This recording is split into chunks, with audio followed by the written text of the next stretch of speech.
আশ্বিরের শারদ প্রাতে বেজে উঠেছে আলোকমঞ্জিত, ধরণীর বহিরাকাশে অন্তরিত মেঘমালা, প্রকৃতির অন্তরাকাশে জাগরিত জ্যোতির্ময়ী জগন্মাতার আগমন বার্তা, আনন্দময়ী মহামায়ার পদধ্বনি অসীম ছন্দে বেজে উঠে রূপলোক ও রসলোকে আনে নবভাব মাধুরীর সঞ্জীবন।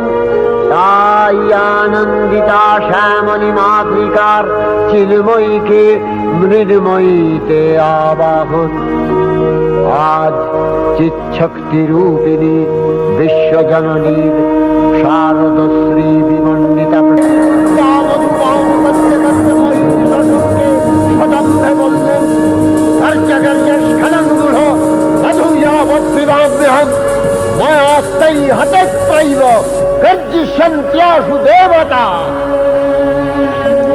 দেবতাগণ সানন্দে দেখলেন দুর্গা মহিষাসুরকে শূলে বিদ্ধ করেছেন, আর